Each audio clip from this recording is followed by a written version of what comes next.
E aí, meu aluno, minha aluna, vamos para mais uma aula aqui, tá? Aula bastante importante. Questões, né? Eu sempre costumo dizer que questões é a bola de cristal dos concursos, tá? E eu vou explicar para vocês aqui nessa aula o porquê. Beleza? Então, imagina se você pudesse descobrir o que você está esquecendo, né? Ou o que você não está aprendendo na tua jornada de estudos. Seria muito bom, né? Seria quase concorrência desleal, porque aí você ia estudar aquilo que esqueceu, que você não aprendeu direito, ia chegar lá na prova e ia arrasar seu 10, né? Como fazer mais ou menos isso aqui? Como eu falei para vocês,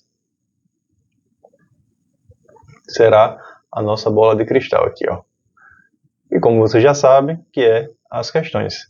Não é exatamente uma bola de cristal, mas é o que mais se aproxima, na minha opinião, é o que mais vai te ajudar nessa caminhada da aprovação do concurso público. O que é que eu vou falar para você nessa aula aqui? Por que resolver questões é tão importante, né? Por que resolver questões é essencial? Que tipo de questões você vai fazer? Ficou um pouquinho errado aqui o título, mas que tipo de questões em concurso você vai fazer? Estratégias para resolver questões de forma eficiente. Como interpretar enunciados e alternativas. E os erros mais comuns ao resolver questões. Tá beleza? Além disso, eu vou postar um pouquinho aqui da minha experiência. Eu vou até mostrar a minha tela aqui de resoluções de questões, né? Quantas questões eu resolvi na minha jornada de preparação, para você ter uma noção, tá bom? Do que você deve esperar na sua preparação também. Então vamos lá. Por que resolver questões é tão essencial assim? Primeiro, né?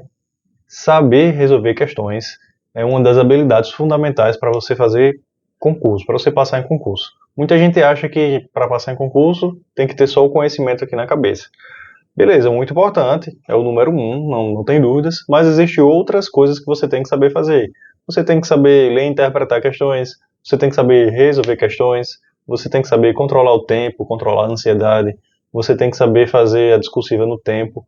Tudo isso, né, você tem que saber como marcar o gabarito de forma certa, para evitar erros bobos que podem tirar a tua aprovação aí, errar uma, duas, até 6 questões, como eu já vi amigo meu errar. Tudo isso são habilidades que formam um concurseiro, tá? E resolver questões é uma delas, como eu falei. Você tem que saber resolver questões, tem que estar ali preparado, saber o que é pegadinha da banca, o que não é, tá? E isso é uma habilidade treinável, tá? Algumas pessoas têm uma habilidade maior em resolver questões de múltipla escolha, por exemplo, né? Sabe ali como chutar, como anular, outras não tem tanto, mas isso é treinável. Como é que a gente treina? A melhor forma é fazendo, né? Ir lá e executar. Fazer questões não deixa de ser uma simulação do que você vai fazer na prova, tá? Outra coisa importante, fazer questões é um tipo de revisão ativa e aqui no nosso método de estudo, né, no CACR, ela é a base da nossa pirâmide de revisão. Ou seja, né, nós temos a nossa base aqui, nossa pirâmide de revisão, e na base tem as questões, porque é através dela que a gente vai revisar. Por que é uma revisão ativa? Porque você faz um esforço cognitivo, você tem que forçar o tico e teco para resolver uma questão, tá? Então é cumulativo, é uma simulação da tua prova e você está fazendo esforço. É diferente de você só ler uma anotação, por exemplo, ou só ver um pedacinho do vídeo para revisar. Quando você lê uma questão, você tem que interpretar, você tem que fazer associações, né? Algumas vezes você tem que delimitar o que a questão, o que o exemplo da questão está pedindo. Então tudo isso faz com que você force o seu cérebro e isso aumenta a eficiência, né, da tua revisão, beleza? Por isso que revisão ativa. Outra coisa, ao resolver questões você vai identificar buracos, aqui entre aspas, né, no teu aprendizado. Você vai perceber onde estão as falhas ou no que você está aprendendo. Por exemplo, você está assistindo uma aula e você não está aprendendo legal, ou o que você está esquecendo, porque a nossa memória, graças a Deus, ela esquece, né? Imaginei você ficar lembrando de tudo o tempo todo, não seria bom. Mas ela faz isso com as coisas importantes, como o que a gente vem estudando. Então a gente vai esquecer, é normal que a gente esqueça, e é melhor, né, que a gente avalie o que a gente está esquecendo antes de chegar na nossa prova. Como a gente faz isso? Resolvendo questões.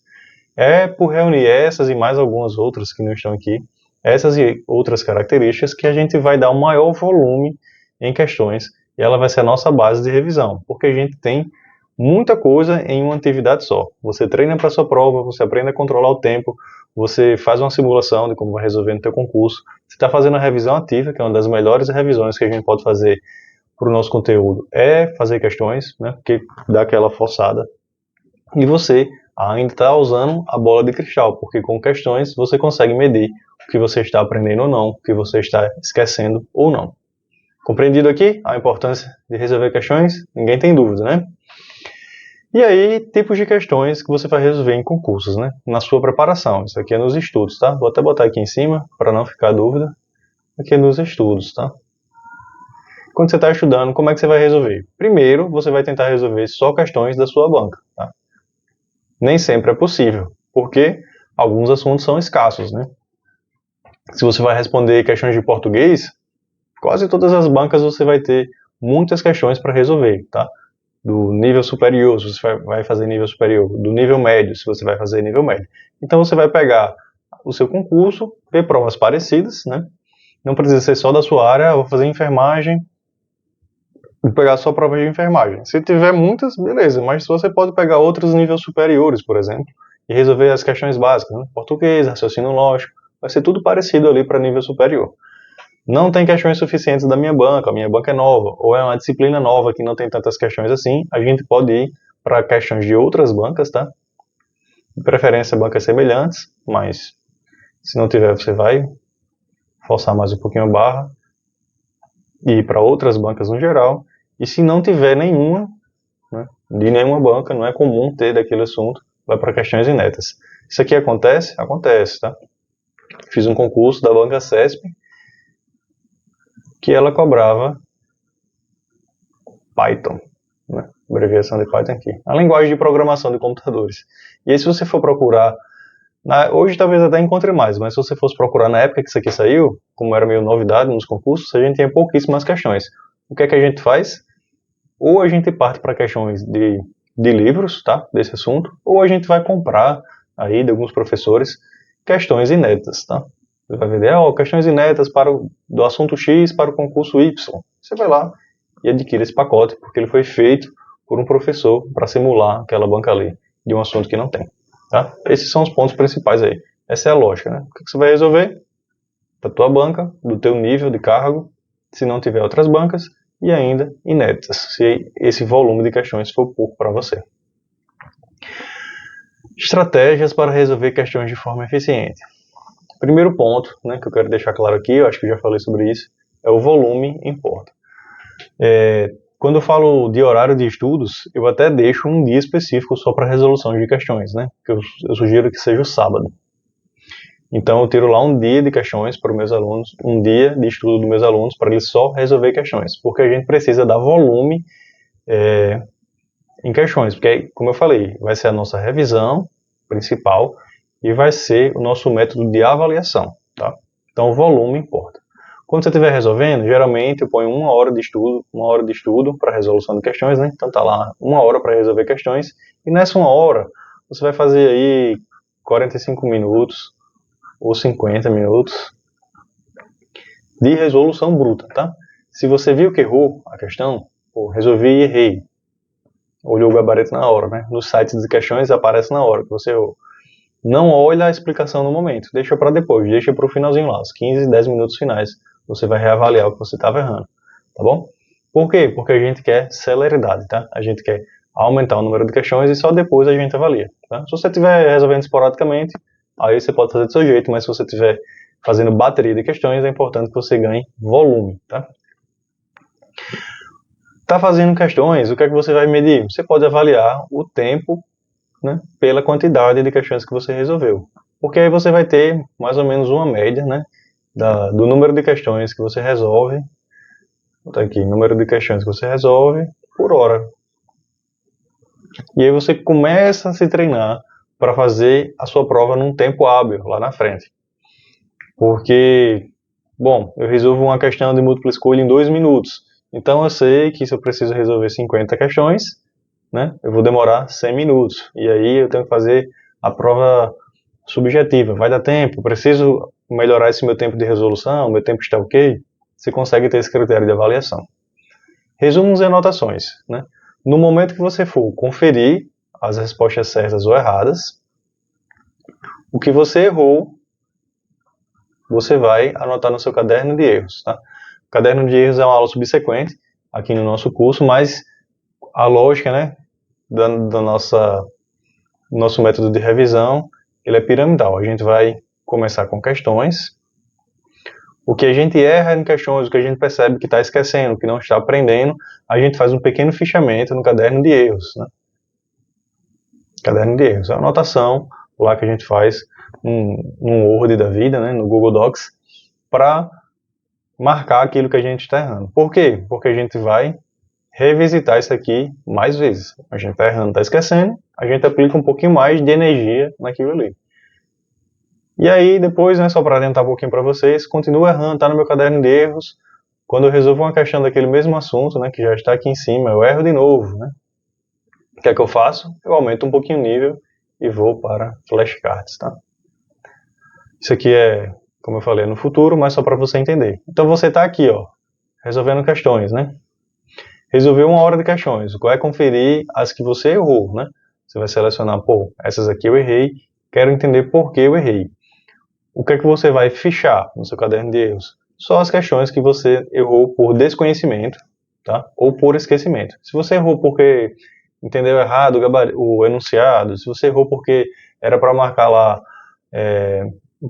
a incorreta, né? E você acabou se atrapalhando no enunciado, marcou a primeira correta que viu. Isso não é erro para se fichar, tá bom? A gente vai fichar o que a gente está esquecendo ou não aprendendo. E aí, eu tenho uma aula específica para isso, até uma aula aberta minha, daqui da comunidade, mas que eu tornei aberta. Eu vou deixar aqui também, na sequência dessa aula, que ela vai ensinar direitinho, né?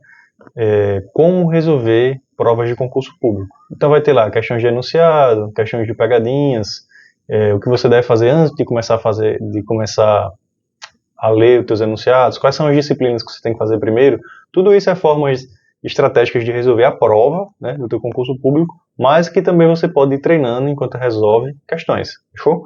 Aula subsequente aqui, ó, como vem dizendo, né? Fique esperto aí que você pode aprender mais sobre essas técnicas específicas de resoluções, tá? Erros mais comuns ao resolver questões, tá? Focar apenas na quantidade e não na qualidade. Exemplo prático, né? Eu estudei para um concurso da ABIN, Agência Brasileira de Inteligência, e nesse concurso caiu História do Brasil. A banca era CESP também. E não tinha tantas questões assim, como eu falei, né, no exemplo aqui anterior, não tinha tantas questões de História do Brasil da banca CESP. E aí eu comecei a resolver questões muito antigas, tá? Muito antigas. Questões dos anos 2000, mais para trás ainda, sei lá, 1999. E aí, assim, era só a quantidade, né? Porque a qualidade das questões não eram boas. Ainda que fosse da mesma banca, como fazia muito tempo, né? O concurso foi em 2018. Como as questões eram muito antigas em relação ao que eu ia prestar aqui, a banca já cobrava tudo diferente, era muito mais aprofundado, quase não me servia de nada. Então a gente tem que ter esse feeling, tá? Resolve as questões atuais da última banca, eu sugiro que você sempre filtre pelos últimos 5 anos, é um parâmetro bom para você pegar as questões da tua banca. Se não tem, você pode pegar a anterior, mas já vai observando com cuidado se aquilo não está muito modificado. E aí você pode partir para outras bancas ou para questões elaboradas por professores, tá? A quantidade de questões importa, eu não quero que você me entenda mal, você tem que fazer um volume alto de questões, e é alto mesmo. Quando chegar aqui no meu dashboard eu vou mostrar, estou falando de milhares de questões, mas sempre com qualidade, né? A gente não vai pecar na qualidade, tá? Outro erro, ignorar as explicações e correções, né? É normal que quando você tem um volume muito alto de resoluções de questões, você canse. Então já aconteceu comigo, né? Pô, errei isso aqui, mas eu acho que eu já sei o que eu errei, né? Aquela coisa lá do você se autopromover. Isso aí eu acho que eu até já sei o que eu errei. Ou então, quer saber, tô tão estressado aqui, desculpa o palavrão aí, tô tão puto, que nem vale a pena aqui eu conferir isso. Pode ser que aconteça, tá? Por outros motivos. Mas sempre humildade no conhecimento, né? Se a gente acha que sabe, é sinal de que provavelmente a gente tá errando. Então vai lá, humildade, calma, lê a explicação, lê os comentários, pega o bizu, né, daquelas questões ali que a gente tá errando e vai pra frente. É assim que se aprende, tá? A gente tem que, sempre comemorar quando erra uma questão. Sempre falo isso para quem me perguntar de concurso público, errou uma questão enquanto tá estudando, eu tinha mania de chutar o pau, né? Pô, já estudei isso aqui 1000 vezes, já fiz resumo, botei caderno de erros, mas eu tô errando. Sou burro mesmo, tá? Calma, agradece, né? Depois de um tempo eu aprendi a agradecer. Obrigado, meu Deus, tá errando questão, porque eu tô errando questão aqui, no treinamento. Então, vou aprender porque eu errei agora aqui, e quem sabe, lá no concurso eu não erre mais, tá? A mentalidade é essa. Outro problema é não variar as fontes de bancas examinadoras. Aí aqui vai depender do teu caso. Se você está estudando para uma banca específica, né, abrir um edital X, você está estudando para aquela banca específica, banca CESP, FGV, você vai fazer só questões daquela banca, tá? É teu foco agora. Entretanto, se você está estudando para uma coisa um pouco mais médio prazo, que a banca ainda não é definida, às vezes a banca é FGV, é FCC, você não sabe, então o que você vai fazer? Mesclar as bancas mais prováveis para aquele teu concurso, tá? Para você não ficar só com a última banca e de repente mudou. Exemplo disso, concurso lá para diplomata, passou mais de década com a banca CESP, tá? Mais de década. Com a banca CESP e do nada mudou. Não lembro qual foi, não sei se foi a banca aí, nem FGV, nem FCC não, foi a IBFC, não tenho certeza. Lembro que começa com I. Do nada. Então quem vinha estudando ali, só CESP, com razão, porque 10, 20 anos só com banca CESP, mas de repente mudou. Se o teu concurso não tem que você está estudando, não tem uma banca bem definida, tá? Então você tem que mesclar um pouquinho das bancas para poder se preparar melhor, tá bom? Sempre toma cuidado nessa estratégia das questões. Ferramentas de questões. Eu sempre recomendo para todo mundo, quando o cara vem me perguntar sobre o concurso público, pergunto logo, você tem alguma ferramenta de questões? Ferramenta que eu estou falando aqui são aplicativos, né? Sites ou aplicativos de celular que são feitos para resoluções de questões. Eu usei que concurso, recomendo para todo mundo, não estou ganhando R$1 com isso aqui, não tenho link de afiliado nem nada, mas era muito bom, tá? É o site, eu vou até mostrar para vocês aqui, é o site que tem mais usuários, né? E isso é muito bom, porque é uma festa, né? Imagina que você vai para uma festa aí na tua cidade, um show, né, de uma banda. Chega lá, não tem ninguém, né? Tem só a banda, você e mais umas 4 pessoas. Você quer entrar numa festa que tem muita gente, né? Porque concurso é uma festa com muita gente, então tem muito comentário nas questões, tem muito bizu, tem muita discussão de gabarito se está certo ou errado, e isso faz com que te ajude, né? Isso melhora o teu aprendizado, porque você tem mais possibilidades ali de fazer um fechamento mais adequado e tudo mais. Outra muito famosa até é concursos, né? Até concurso surgiu concorrente do que concurso aqui, eles têm, eu lembro que o diferencial deles era resposta de professores, que concurso também tem, um professor só para responder questões. Até concurso é a mesma coisa, tem muita gente lá também, eles são o segundo maior aí, talvez, site de questões, então não tem mistério. Os cursinhos todos têm agora, né? O Gran Concursos tem a plataforma de questões dele, estratégia tem a própria plataforma, direção, a própria plataforma. Você tem que escolher uma boa plataforma. Se eu for para recomendar, é que concurso. É baratinho, tá? Não vou saber contar agora, mas é mais barato do que o seu Netflix, do que o seu Disney Plus aí, essas coisas que a gente paga e nem reclama. É muito mais barato e é muito bom, né? Como eu falei, tem muita gente, tem professor que responde e tem o principal pra gente que é as estatísticas. Vou botar aqui stats. As estatísticas de estudo, né? Porque com elas a gente tem um volume grande de questões resolvidas, a gente consegue ver os nossos buracos, que eu botei lá atrás, os nossos furos no aprendizado. Show? Dica importante. Se você vai contratar uma ferramenta dessas aqui, não divida plano, né? Não faça rateio, né? E aqui não é nem papo anti-pirataria não, preste atenção. Não faz isso, tá? Com que concurso? Com concurso, com as ferramentas de questões. Por quê? Porque você precisa que ela seja só sua, para que as estatísticas sejam só suas. Se você divide com seu esposo, com seu irmão, com seus amigos da faculdade, um site desses, você não tem como avaliar o que você está errando. Porque você não sabe se foi você que errou, se foi seu amigo. E aí? né? Vai economizar aí 10 conto, 10 reais por mês, para não se preparar bem para o concurso. Paga a ferramenta, não é tão caro, é baratinho, como eu falei. Não é um absurdo, você paga ali, pega o plano anual, pô, sai 15 reais ao mês, às vezes, dependendo da promoção. Então, vale a pena, tá? Concurso tem que ter investimento, sempre falo isso. Tá com medo de investir? Se não tem como investir, beleza, dá teus pulos. Mas se tem, pô, se tem um Netflixinho na tua casa, cancela, pô. Contrata uma ferramenta de questões, tá? Antes de ir para as considerações finais, eu vou mostrar aqui para vocês, só mudar a tela aqui, a carinha aqui do que concurso, para quem não conhece, tá bem? Tá aparecendo. Então aqui eu botei desde sempre, vocês veem aqui ó, o que eu resolvi de questões, né? Quase 15 mil questões aqui na plataforma, isso aqui não é nem a metade do que eu resolvi de questões, talvez a metade, porque eu resolvi muitas questões nos PDFs das aulas ainda, né? Você também vai resolver, tá lendo a aula, acabou a aula, você vai fazer todas as questões que tem lá, tá bom? E geralmente é de 100 para lá. Você faz todas as questões da aula. Foi aqui o que eu resolvi no que concurso, tá? Pronto, então aqui ó, eu tenho todas as questões de português, né? Todos os assuntos de português. E você consegue ver que aqui do lado eu consigo avaliar quantas questões eu acertei, né? Então aqui ó, de fonologia eu acertei só 75%, mas eu só fiz 4 questões desse assunto aqui ó, que é total, deixa eu aumentar até a tela aqui, acho que ficou melhor para vocês, pronto. Fiz só 4 questões desse assunto. Isso é uma quantidade boa para avaliar porcentagem de erro? Não, tá? Você só vai avaliar, levar em consideração a partir de 25, 30 questões, tá? Daquele assunto. Se tem pouquinha questão assim, a gente não consegue saber se você conhece aquele assunto ou não. A partir de 30 questões ali, estatisticamente, você já começa a ter uma noção se você conhece aquele assunto ou não. Exemplo aqui, morfologia, né? 28 questões. Ainda está pouquinho, 70%. Ainda está indicando ali que eu sei o assunto, mas não tanto quanto eu deveria.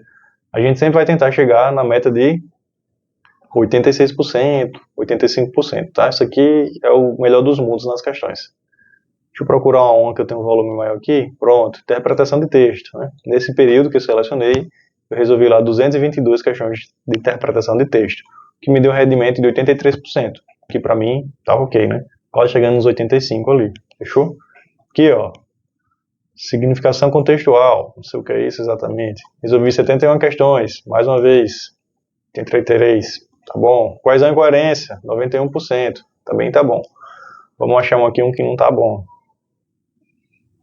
Aqui, ó, vamos supor que funções morfossintáticas, né, eu tivesse aqui, em vez de 3 questões, tivesse 50 questões, que já seria um número bom. 67%, indicativo de que eu estou sabendo mais ou menos esse assunto. Né? Quando chegar ali 60%, 70% para baixo, indicativo que aquilo pode puxar a tua nota para baixo. O que é que você vai fazer? Você vai pegar esse assunto aqui e vai estudar de novo. Você vai assistir a aula de novo, ou ler o PDF de novo, ou procurar outro vídeo aula. Eu gostava muito de fazer isso, eu ia no YouTube e assistir outro professor, né, para saber se de repente com outro método de ensino ali, com outro professor falando, eu não aprenderia melhor, tá? Perdão. Você vai dar essa intensificada no que você está sabendo menos, tá bom? Aqui, né, termos integrantes, pô, não tá tão bom assim, 50%. Vai lá e reforça, estuda, vê uma aula no YouTube resumido, vê na internet um assunto mais mastigado para ensino fundamental, se for o caso, uma coisa ali mais de boa para aprender. Tranquilo? É assim que a gente vai medir isso aqui, ó. Isso aqui é a nossa bola de cristal, tá? Você resolve um grande número de questões ali por assunto, vem aqui e avalia. Pô, tô acertando na casa dos 60% para baixo, luz amarela. 50% para baixo, luz vermelha. Preciso reestudar aquele assunto, rever, porque o que eu estudei ou esqueci ou não aprendi, tá? 70%, já está chegando ok, 85% tá beleza. Professor, por que a gente não quer chegar nos 80%, ou nos 90%, perto dos 100%? Porque existe um platô, né, que vai dificultar que a gente chegue nesse nível. Por quê? Porque existe muita especificidade das questões, né? Sempre tem uma questão muito nova, um assunto que foi cobrado de um jeito diferente. A nossa média vai ficar sempre por ali, de 85%, começa a chegar nesse platô de 85% a 90%, de 90% a 100%, fica muito difícil da gente ter uma média assim, principalmente para assuntos que a gente faz muita questão. Alguns assuntos simples a gente consegue, outros assuntos que são mais complexos não, tá bom? 85%, tá show de bola. E agora eu vou voltar lá para nossas considerações finais. Você entendeu aqui comigo, né? Porque as questões são importantes, como você deve resolver questões. Você vai resolver questões na tua bateria nos sábados ou no domingo, é a minha recomendação, ou qualquer dia da semana que você queira. E você também, à medida que você for terminando as questões no teu ciclo de estudo, você vai trocar o tempo de estudo por tempo de resolução de questões, tá? De forma que a gente vai estar sempre aumentando o nosso volume de questões. Para quê? Para a gente conseguir medir o que a gente está esquecendo, o que não está aprendendo. E quando a gente errar as questões, a gente vai fazer o quê? Jogar no fichamento cadernos de erros, tá? Que é uma das próximas aulas aí, você vai assistir e vai entender melhor. Combinado? Essa aqui foi a nossa aula de questões, um ponto fundamental na nossa preparação para concurso. Se você não entendeu, volta lá, ou se você ficou com dúvida, pergunta, tá? Nos meios que você tem para perguntar aqui do curso, porque isso aqui não pode ficar com dúvida, tá bom? Até mais, tamo junto!